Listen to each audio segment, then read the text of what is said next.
ako governor, ikaw kasi fantasy mo yung mga mahihirap.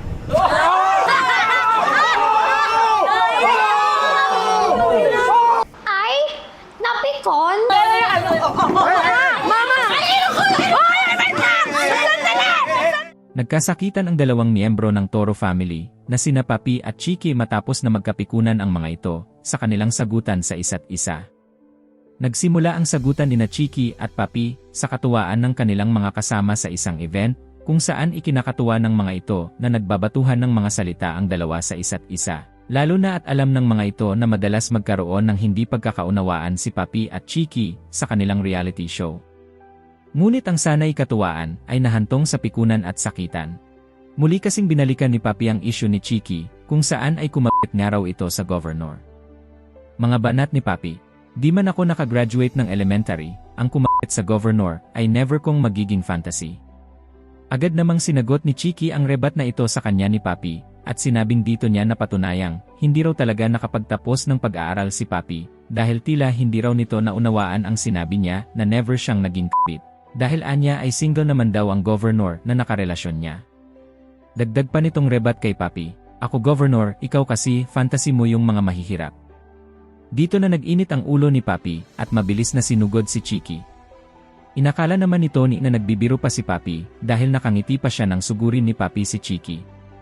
Ngunit ikinagulat niya nang halos sumubsob na si Chiki sa mesa dahil sa lakas ng pagkakasabunot ni Papi.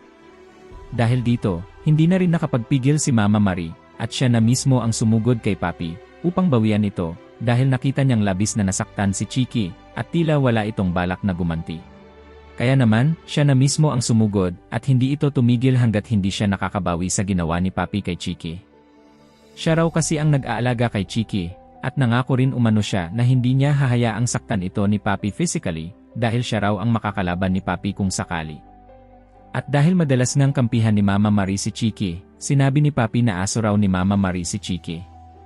Sa kabilang banda, ang partner naman ni Mama Marie na si Landon ay hindi na rin napigilang magsalita at pagsabihan si Chiki.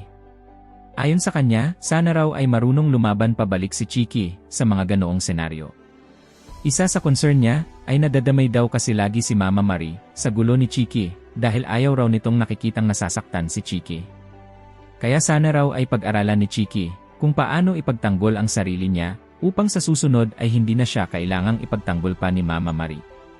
Sa side naman ni Papi, sinabi nitong naipon na raw ang inis niya kay Chiki dahil nung mga nakaraang episode ng kanilang reality show ay nakita niyang ginagawan siya ng kwento ni Chiki sa iba habang wala siya.